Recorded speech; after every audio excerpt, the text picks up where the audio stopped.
Voting होगी और इन पांचों राज्यों के जो रिजल्ट है यानी जो चुनावी नतीजे हैं वो 3 दिसंबर को सामने आएंगे। यानी चुनावी तारीखों का ऐलान हो चुका है। इसी के साथ जो आदर्श आचार संहिता है वो भी लागू हो जाएगी। यानी अब जो घोषणाएं की जाती हैं वो घोषणाएं अब राजनीतिक दल नहीं करेंगे। अब सीधे तौर पर चुनावों में उतरेंगे तमाम राजनीतिक दल, क्योंकि अब डेट सामने आ चुकी है। मध्य प्रदेश 17 नवंबर को वोटिंग होगी, राजस्थान में 23 नवंबर को वोटिंग होगी, छत्तीसगढ़ में 2 फेज क्योंकि नक्सल प्रभावित राज्य है 7 और 17 नवंबर को वोटिंग होगी, तेलंगाना में 30 नवंबर को वोटिंग होगी और मिजोरम में 7 नवंबर को वोटिंग होगी। तो ये इस वक्त की बड़ी खबर आपको बता रहे हैं। चुनावी तारीखों का ऐलान हो चुका है। 17 नवंबर मध्य प्रदेश में वोटिंग होगी, छत्तीसगढ़ में 7 और 17 नवंबर को होगी, तेलंगाना में 30 नवंबर को होगी और राजस्थान में 23 नवंबर को मतदान होना है, यानी कि चुनाव होना है। और इन पांचों के पांचों राज्यों के जो नतीजे हैं वो 3 दिसंबर को सामने आएंगे। यानी 3 दिसंबर को ये पता चल जाएगा कि 24 के सेमीफाइनल में कौन विजयी हुआ है और कौन पीछे रह गया है।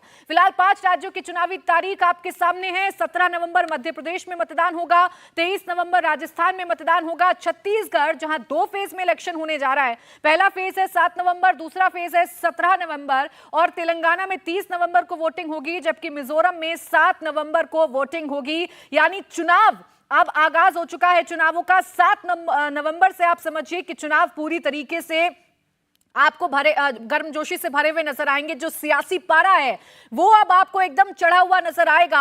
एक तरफ मध्य प्रदेश, छत्तीसगढ़ और राजस्थान पर सभी की निगाहें टिकी हुई हैं, क्योंकि यहां मुकाबला बीजेपी वर्सेस कांग्रेस का है। टक्कर देखने को मिल रही है बीजेपी और कांग्रेस के बीच में, सीधी टक्कर, कड़ा मुकाबला। और ऐसे में तैयारी अब इन डेट्स के लिहाज से शुरू कर दी है तमाम राजनीतिक दलों में। एक तरफ मध्य प्रदेश में क्या शिवराज एक बार फिर से जीत दिला पाएंगे, क्या बीजेपी एक बार फिर से अपनी सरकार को रिपीट कर पाएगी, क्या छत्तीसगढ़ में भूपेश बघेल की काट बीजेपी ढूंढ पाएगी, क्या राजस्थान में गहलोत बीजेपी को हराने में कामयाब हो पाएंगे। ये वो तमाम सवाल हैं जिनके जवाब अब आपको बहुत जल्द मिलेंगे, क्योंकि चुनावी तारीखों का ऐलान हो चुका है। मध्य प्रदेश 17 नवंबर को वोटिंग होगी, राजस्थान में 23 नवंबर को वोटिंग होगी, छत्तीसगढ़ 2 फेज नक्सल प्रभावित राज्य है इसलिए 7 नवंबर और 17 नवंबर को छत्तीसगढ़ में वोटिंग होगी, तेलंगाना में 30 नवंबर को और मिजोरम में 7 नवंबर को वोटिंग होने जा रही है। इसके साथ ही साथ जो तैयारियां चुनाव आयोग की तरफ से की गई हैं उन तैयारियों का भी पूरा ब्यौरा इलेक्शन कमीशन की तरफ से रखा गया है। क्या खास इंतजाम वोटर्स के लिए किए गए हैं, महिला वोटर्स के लिए क्या किया गया है, जो बुजुर्ग वोटर्स हैं उनके लिए क्या इंतजाम किए गए हैं, दिव्यांग वोटर्स के लिए क्या इंतजाम किए गए हैं, ये तमाम जानकारी इलेक्शन कमीशन की तरफ से साझा की गई है। लेकिन फिलहाल इन 5 राज्यों की इलेक्शन डेट सामने आ चुकी है। देवेंद्र, अब जब ये सामने आ गया है कि कब है परीक्षा की घड़ी, कितनी और तेज होने जा रही है अब राजनीतिक दलों की तैयारियां? निश्चित तौर पर अब तो फुल फ्लेजेड जो तैयारियां की गई हैं वो ग्राउंड पे उसका असर भी देखने को मिलेगा और सबसे जल्दी अब ये समझ में आना शुरू होगा और ये दिखेगा कि किस प्रकार से उम्मीदवारों को लेकर जो दोनों पक्षों के तरफ से जो मंथन चल रहा था, बीजेपी हालांकि उसमें काफ़ी लीड ले चुकी है अनाउंसमेंट के मामले में, अब कांग्रेस पार्टी भी वैसा ही दिखाएगी। हालांकि उनकी बैठकों में भी बहुत सारे नाम तय हो चुके हैं, लेकिन उसका ऐलान किया जाएगा और समझा जा सकता है कि कैंपेन जब शुरू होगा तो दोनों ही पक्षों के तरफ से, खासतौर पर कांग्रेस पार्टी और बीजेपी की बात करें मध्य प्रदेश राजस्थान में, इसके अलावा छत्तीसगढ़ की बात कर लें, दूसरी तरफ तेलंगाना की बात कर रहे हैं तो वहाँ पर तो बीआरएस मेन फैक्टर है।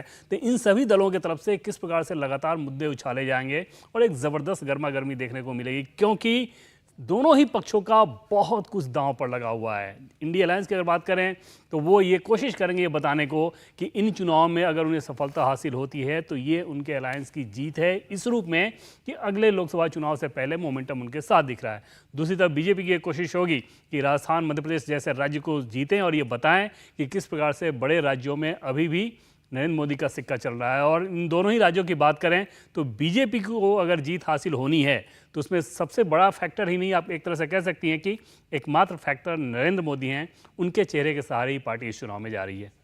बिल्कुल, देखिए तमाम राजनीतिक दलों ने अपनी अपनी तैयारियां शुरू कर दी हैं और तैयारियों को लेकर अब कितनी एग्रेसिवली कौन सी पार्टी सामने आएगी ये जरूर देखने वाली बात है। मध्य प्रदेश की अगर बात करें तो बीजेपी ने बाजी मारी हुई है, प्रेशर पॉलिटिक्स बीजेपी ने क्रिएट कर रखी है, दबाव है कांग्रेस के पास क्योंकि बीजेपी ने अपने बिग फेसेस को मैदान में उतार दिया है।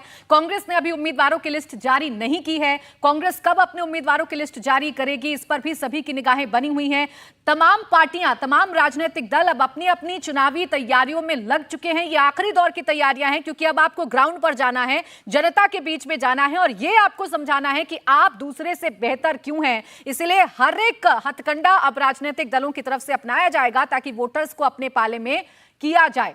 पवन नारा मेरे सहयोगी इस वक्त हमारे साथ जुड़ गए हैं। पवन, सिर्फ छत्तीसगढ़ को छोड़ दिया जाए तो तमाम जो राज्य हैं, बाकी 4 राज्य, सब में एक एक फेज में चुनाव होंगे। क्या विशेष तैयारियां चुनाव आयोग की इन चुनावों को लेकर हैं? ये चुनाव आयोग की तैयारियां जिस तरीके से डिटेल दी गई है, अब की बार फर्स्ट टाइम वोटर्स पर अच्छा खासा ध्यान दिया गया है। 16 लाख वोटर ऐसे होंगे जो पहली बार अपने मताधिकार का इस्तेमाल करेंगे और तारीख 7, 17, 23 और 30 छत्तीसगढ़ 2 फेज में है। मध्य प्रदेश और राजस्थान, मिजोरम और तेलंगाना सब एक फेज में है। यानी 3 दिसंबर को 2024 के सेमीफाइनल का रिजल्ट आप हम सबके सामने होगा। और सबसे बड़ी बात यह है कि इसमें लगभग 1/6 ऑफ जो एमएलए हैं, पूरे भारत में लगभग 4000 से ज्यादा एमएलए हैं, उनमें से 679 एमएलए का चुनाव होगा। और वोटर की अगर बात की जाए तो 95 करोड़ मतदाताओं में से लगभग 16 करोड़ मतदाता इस मतदान में भाग लेंगे। तो यह सबसे बड़ा सैंपल सर्वे होगा 2024 के लिए। यानी 1/6 ऑफ एमएलए और 1/6 ऑफ वोटर इस वोटिंग एक्सरसाइज में हिस्सा लेंगे। तो समझिए 2024 के लिहाज से कितना महत्वपूर्ण होगा। और 3 दिसंबर को तय होगा कि 24 की तस्वीर क्या होने वाली है और साथ ही तय होगा कि 5 राज्यों में किसका सिक्का चलेगा। ये नतीजे तय करेंगे।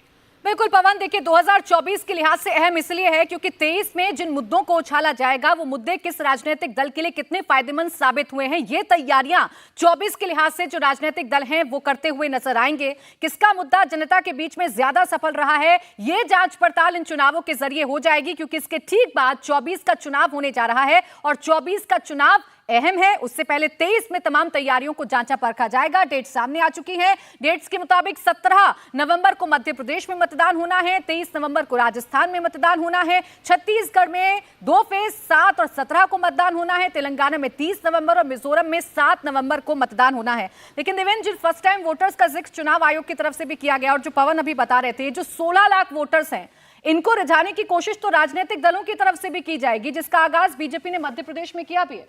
बिल्कुल प्राची, और इसमें कोई दो राय नहीं कि मध्य प्रदेश में बीजेपी के सामने ये चुनौती है कि जो नए वोटर्स हैं उनको ये बताया जाए कि जब कांग्रेस का यहाँ पे शासन था तो किस प्रकार से कुव्यवस्था रहती थी, लॉ एंड ऑर्डर को लेकर समस्या होती थी, डेवलपमेंट नहीं होता था, सड़कें खराब रहती थी। इन सारी चीज़ों के बारे में आपने देखा होगा कि प्रधानमंत्री नरेंद्र मोदी ने खुद इस बात को कहा, क्योंकि उन वोटर्स ने पहले का शासन देखा नहीं। ऐसे में तुलना करना मुश्किल होता है उनके लिए। उन्हें नहीं पता कि कांग्रेस पार्टी की सरकार आएगी तो क्या कुछ होगा। तो ये बीजेपी ने पहले से ही इसको लेकर मैसेज देना शुरू कर दिया था। दूसरी चीज़, प्राची बताएं कि इन चुनावों को ये समझना है कि 2024 के चुनाव का किसी प्रकार से ये रिफ्लेक्शन देंगे इनके नतीजे, मुझे लगता है कि ये उस रूप में ठीक नहीं रहेगा। इस आधार पर समझें कि पिछले बार का जब ये चुनाव हुआ था, राजस्थान में बीजेपी हारी, मध्य प्रदेश में कांग्रेस और बीजेपी के बीच ज़बरदस्त मुकाबला रहा, कांग्रेस पार्टी आगे थी, छत्तीसगढ़ में बीजेपी हारी, तेलंगाना में बीजेपी के पास सिर्फ एक विधायक। लेकिन इन सभी राज्यों में फिर लोकसभा के आंकड़े आप देखें, राजस्थान में बीजेपी का क्लीन स्वीप, मध्य प्रदेश में सिर्फ 1 सीट गड़बड़ हुआ, तेलंगाना में बीजेपी के 4 सांसद विधायक सिर्फ 1 थे। तो इस बार भी ऐसा ही होने वाला है। ऐसा नहीं है कि इन नतीजों के आधार पर अगर आप 2024 के मूड को समझें तो फिर वो शायद ही सही निकलेगा, क्योंकि जब प्रधानमंत्री नरेंद्र मोदी के लिए वोट करना होता है, लोकसभा चुनाव के लिए देश के प्रधानमंत्री को आपको चुनना होता है, तो फिर वोटर का सेंटिमेंट कुछ और होता है। राज्यों का चुनाव होता है तो उन्हें मुख्यमंत्री का चयन करना होता है, फिर वो उसके हिसाब से वोट करते हैं और उसी रूप में लेना चाहिए। हाँ, नैरेटिव के तौर पे ज़रूर ये कहा जाता है कि सेमीफाइनल है, अगले साल फाइनल होना है, लेकिन इसका रिफ्लेक्शन किसी लोकसभा चुनाव से जोड़कर अगर देखना वो ठीक नहीं रहेगा। अगर हम स्टेट्स की बात करें तो मध्य प्रदेश में बीजेपी ने लीड ले ली है देवेंद्र। लगातार उम्मीदवारों की जो ऐलान है वो बीजेपी की तरफ से किया जा रहा है, कांग्रेस काफी पीछे है। तो क्या बीजेपी ये नैरेटिव बनाने में अभी तक कामयाब हो पा रही है कि जो चुनाव लग रहा था कि बीजेपी के हाथ से जा रहा है, हमने फिर से होल्ड किया है उसे?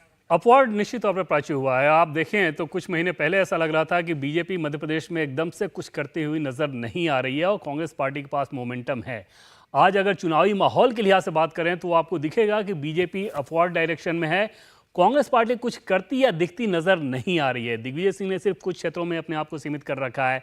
बाकी कांग्रेस पार्टी का जो कैंपेन था, जो कर्नाटक के तर्ज पर उन लोगों ने मध्य प्रदेश में माहौल बनाने की कोशिश की थी, उसकी हवा निकल गई। वो ठेकेदार वाला प्रसंग आपको ध्यान होगा। तो ऐसे में अभी तक कांग्रेस पार्टी की तरफ से मुझे लगता है कि सबसे ज्यादा वो लोग इस बात पर भरोसा कर रहे हैं कि बीजेपी सरकार के खिलाफ एंटी इनकम्बेंसी मध्य प्रदेश में इतनी ज्यादा है, वोटर्स के पास कोई और चॉइस नहीं है सिवाय इसके कि वो कांग्रेस पार्टी को पक्ष में वोट करेंगे। ये मुझे लगता है कि सबसे ज़्यादा भरोसा है। अदरवाइज कमलनाथ के करिश्मे की भी बात करें तो क्या करिश्मा होगा उनके पास, और कोई जो उन्होंने शासन चलाया उसमें भी जितने वायदे थे लोन माफ़ी वगैरह के, इन सब चीज़ों में से कोई चीज़ उतने दिनों में कम से कम पूरा नहीं हुआ था। पूरा करते वो नज़र भी नहीं आए।